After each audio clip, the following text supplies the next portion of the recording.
प्रति रुपए 6 केले खरीद कर 20% लाभ कमाने के लिए प्रति रुपए कितने केले बेचने होंगे। कंसेप्ट समझिएगा। कल जो आप पढ़े हैं जस्ट इसका उल्टा है। कल और आज में अंतर समझ लीजिए। यहाँ क्या है कि आप जितना रुपया में खरीदे हैं उतना ही रुपया में आपको बेचना है। आप 1 रुपया में खरीदे हैं 1 रुपया में बेचेंगे, 100 रुपया में खरीदे हैं 100 रुपया में बेचेंगे, 500 में खरीदे हैं 500 में बेचेंगे। बस सामान ज्यादा या कम होगा।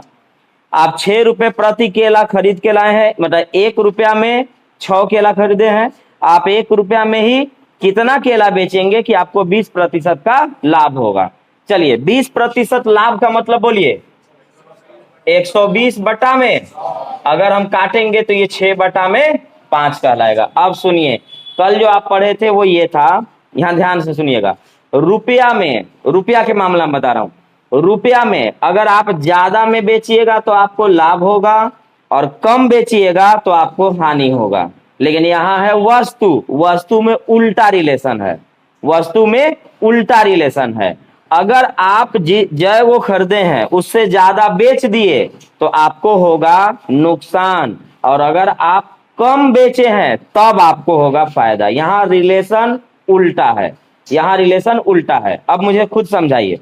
मैं दुकानदार हूं, 1 रुपया में मैं 10 चॉकलेट खरीद के लाया हूं और मैं चाहता हूं लाभ कमाना, तो मुझे 1 रुपया में 10 गो से ज्यादा चॉकलेट बेचना चाहिए कि कम?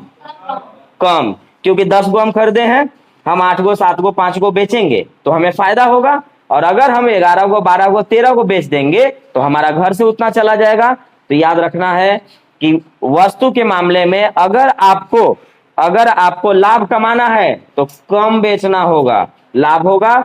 ज्यादा बिक गया तो आपको नुकसान होगा।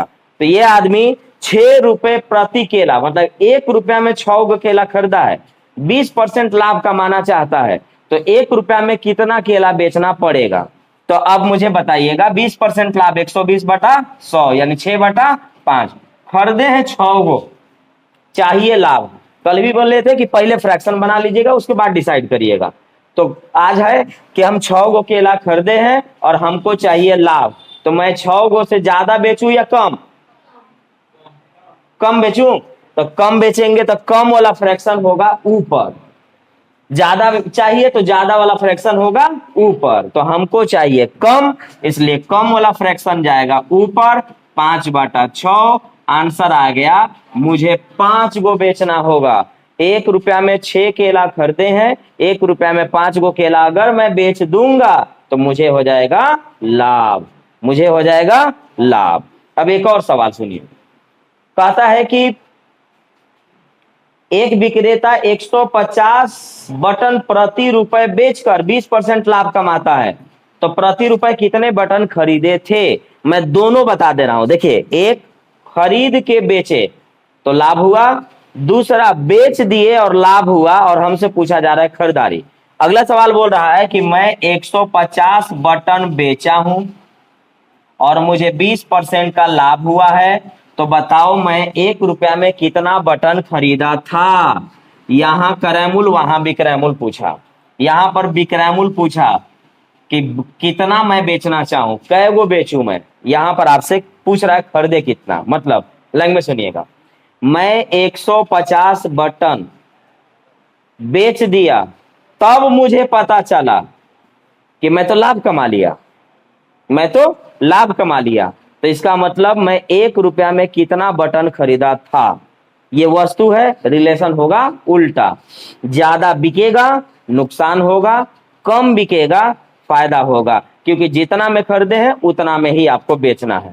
तो अब मुझे समझाइए, अगर मैं 150 को बेचा हूं और मुझे हुआ है लाभ, तो मैं 150 गो से ज्यादा खरीदा था या कम?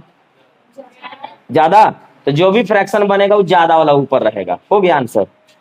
तो 20% लाभ का मतलब 120 बटा में 100, 6 बटा में 5। अब आइए हम क्रयमूल्य पर पहुंचते हैं, सीपी पर। 150 वो बेचे हैं और बेचने पर हुआ है मुझे फायदा, मुझे बेचने पर हुआ है फायदा। तो हम 150 गो से ज्यादा लाए थे या कम? ज्यादा लाए थे, तो ज्यादा वाला फ्रैक्शन को ऊपर रहने दीजिएगा। तो ज्यादा वाला फ्रैक्शन आ गया 6/5, 5 तिया 15, 6 18। अब आप खुद से सोचिए, 180 गो आप खरीदे थे और 150 गो आप बेचे हैं, तो 30 गो आपको फायदा हुआ ना। और अगर उल्टा रहता तब तो आपको नुकसान हो जाता। आप 180 गो खरीद के लाए थे और 150 गो बेचे हैं, तो 30 गो आपको फायदा हुआ है, वही 30 गो इनका 20% था।